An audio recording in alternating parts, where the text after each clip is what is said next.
ข่าล่มแล้วไงคอยอะ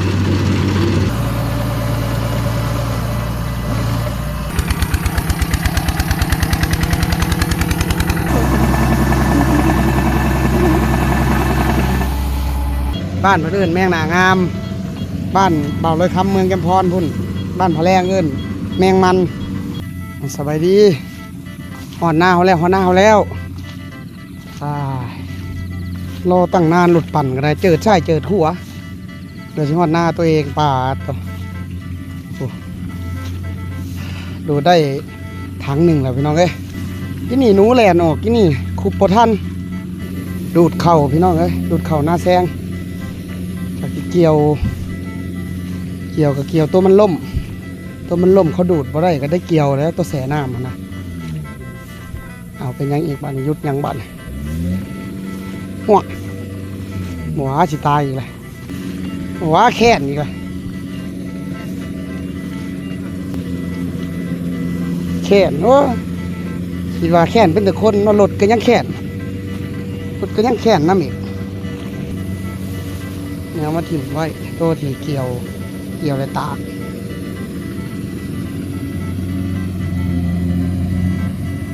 มาถิ่มไว้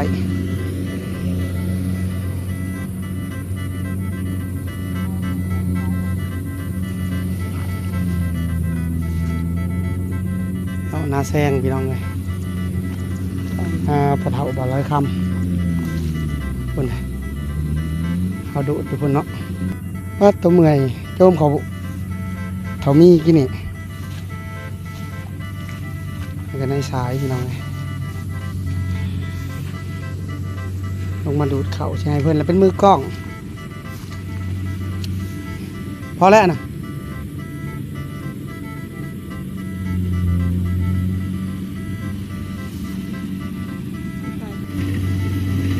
มาแล้วพี่น้องมาแล้วคอยดูดเพราะว่าเข่านั่นมันล่มเลยนั่นเด้ก็สัมปูศาสตร์ก็จะดูดไม่ได้หรอกล่มละเล็กละหน่อยก็จะดูดอายุ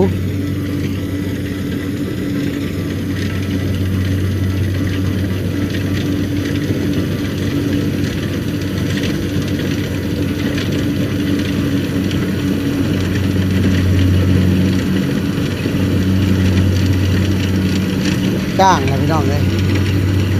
สอบละ50,000 กีบ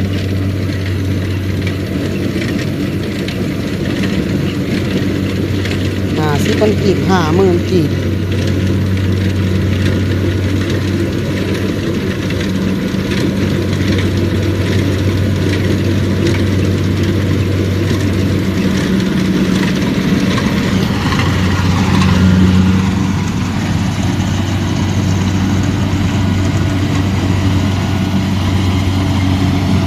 โบต้าน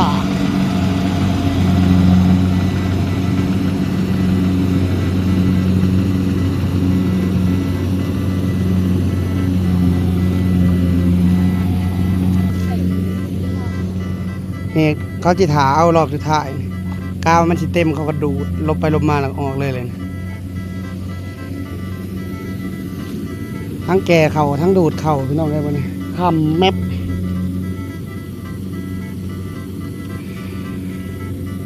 ขนอนขักเลยเนี่ยพอแล้วเมื่ออื่นมาเกี่ยวอีกก็มันนอน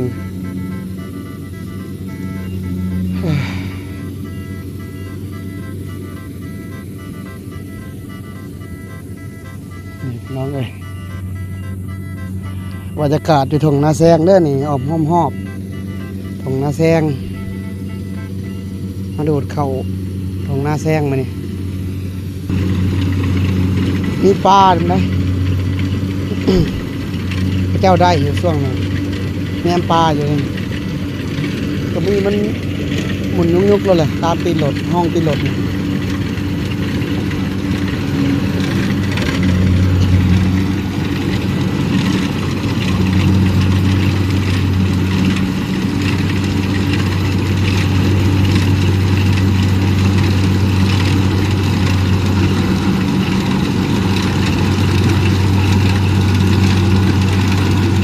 เข้าล่มแล้วไงคอยย้อมมันเถอะหน่อย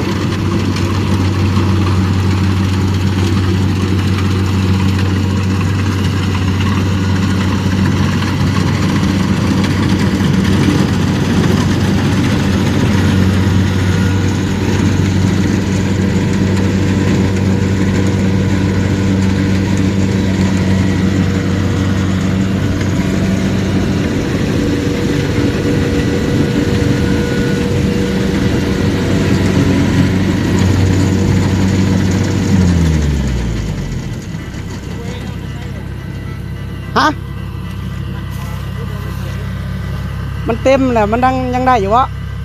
มันเต็มแหละทางนี้เนาะเบาะคิดว่ามันเต็มเลยสิดอก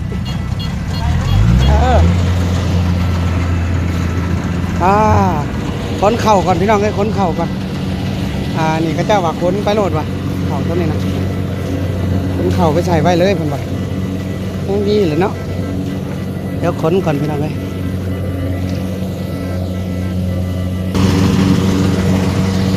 ใกล้ชิแล้วไปแล้วให้หนึ่งพี่น้องเลยใกล้ชิแล้วก็ชิแล้วขนเหือแตก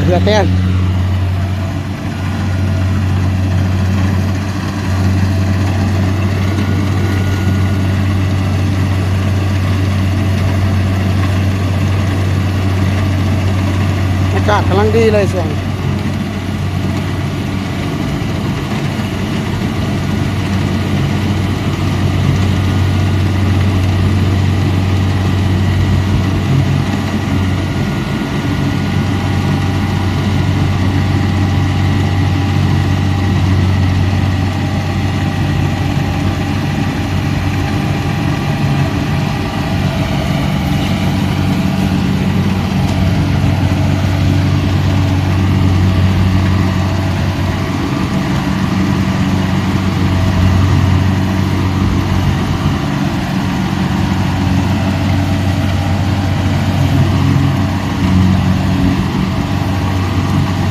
รถมาอีกรอบเลยกับเบิร์ดกับ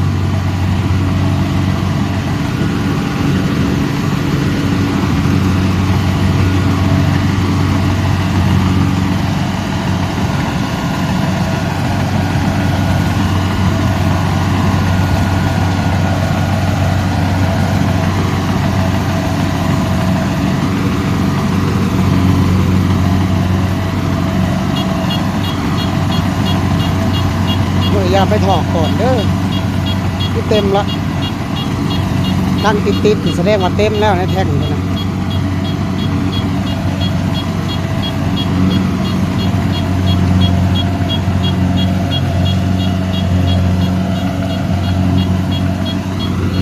คนนี้ก็ถ้าจับแมงมันคนนี้ก็ได้แมงมันบ่นะแมงมันบ้านเพิ่นเอิ้นแมงหน้างามพี่น้องเอ้ยทางไหนเอิ้นแมงหยังเนี่ยคอมเมนต์บอกกันใต้คลิปนี่เด้อไอ้ที่เบิ่งคลิปมาหัวนาทีนี่นะ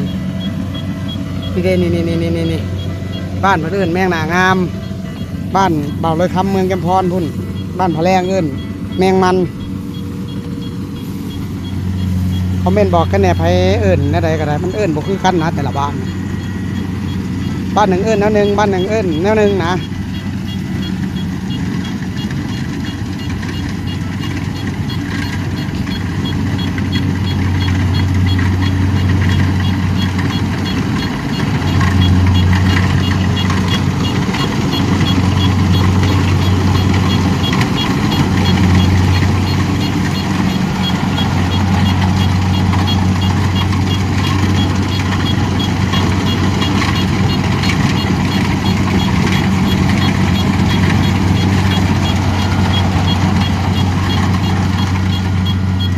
เต็มก่อนพี่น้องเต็มก่อนติดก่อนซ้ำบ่อแล้วเหลืออีกน้อยหนึ่งติดก่อนกลับไปถอกแล้วเนาะมันไปถอกแต่ปูนแล้วปูนใกล้ๆหมดแล้ว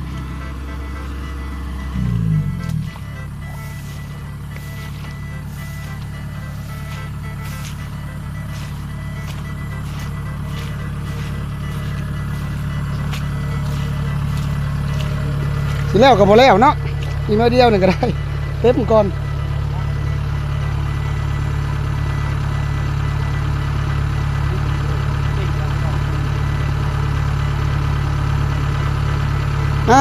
ตัวมันได้กบเลยเนาะ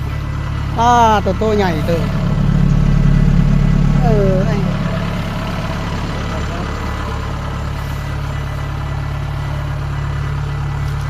เต็มพี่น้องเลยดูเด็กเขาเห็นบ่มีเขา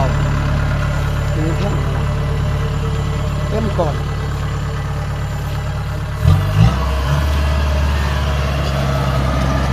ไปถอกก่อนพี่ไปแล้วพี่น้องเลยต้นหายใจวูๆเมื่อยฮักโอ้ย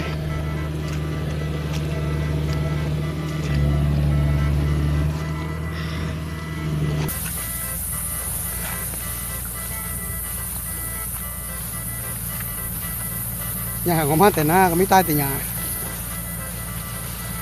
หายใจอยู่เหมื่อยใต้ฮะเด็กมันก็ได้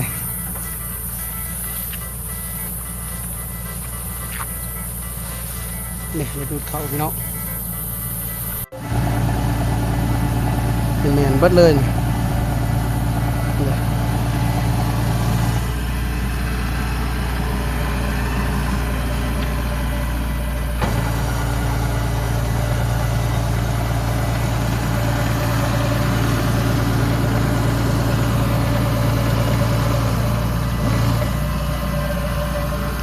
2 4 6 8 10 12 13 14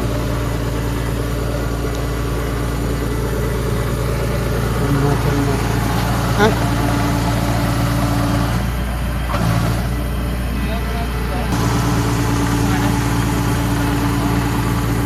เปลี่ยนอีกแล้วบอกว่าเปลี่ยนมาแล้วเปลี่ยนคนอีกแล้วกาถามว่า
สอบ